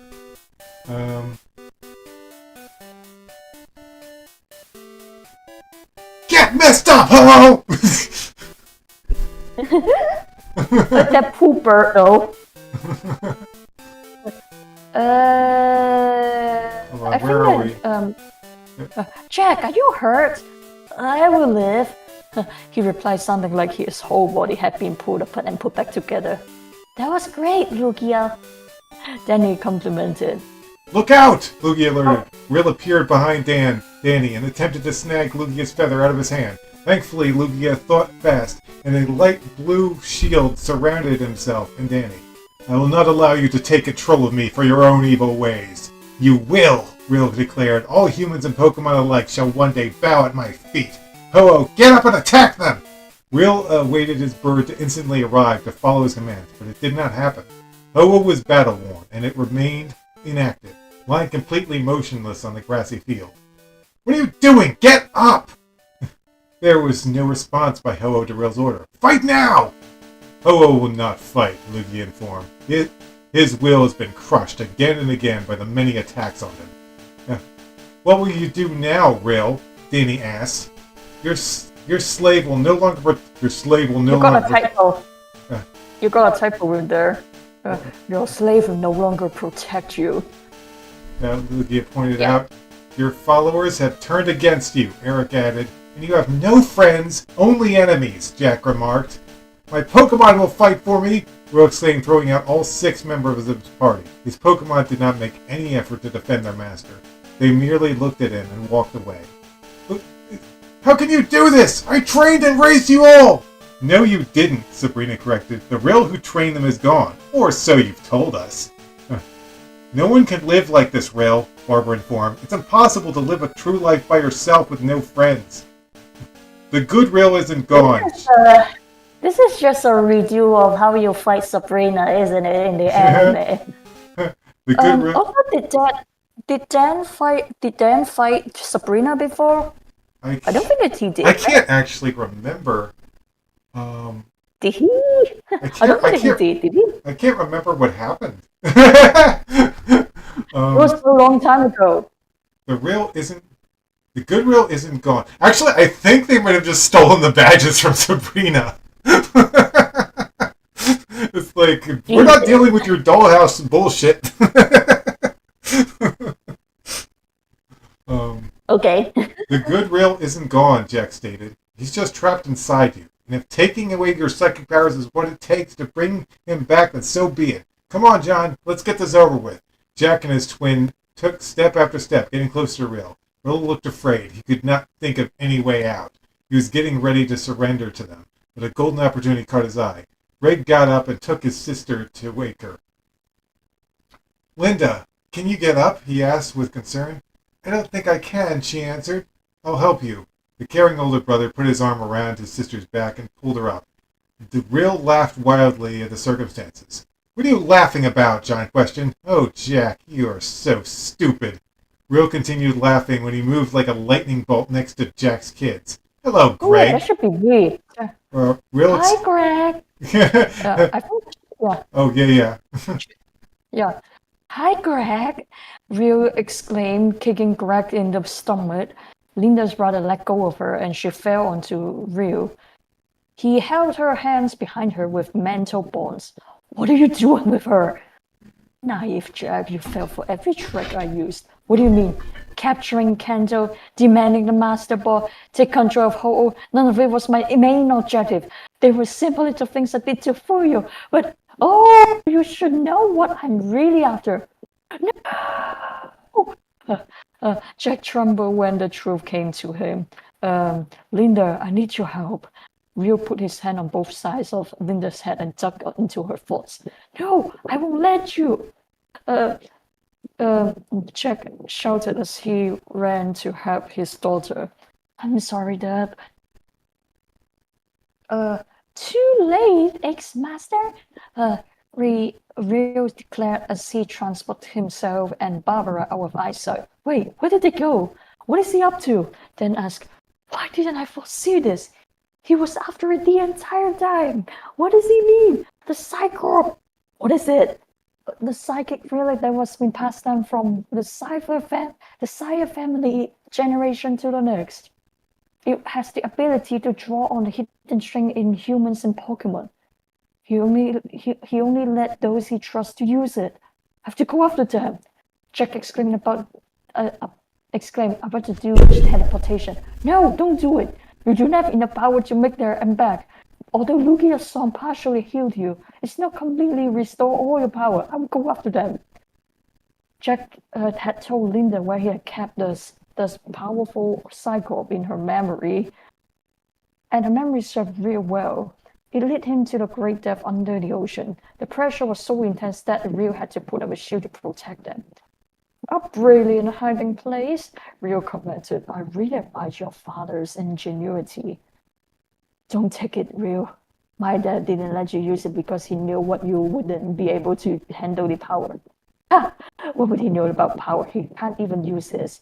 He does, but only at the right times, unlike you. Okay, we'll take a break for now. And we leave it in a cliffhanger. That's a long chapter. That was a lot. Okay. Well done for us, though, we survived it.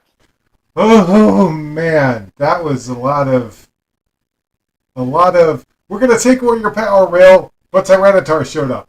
Okay, well we're gonna take away your power rail, but Hello showed up. Oh, okay.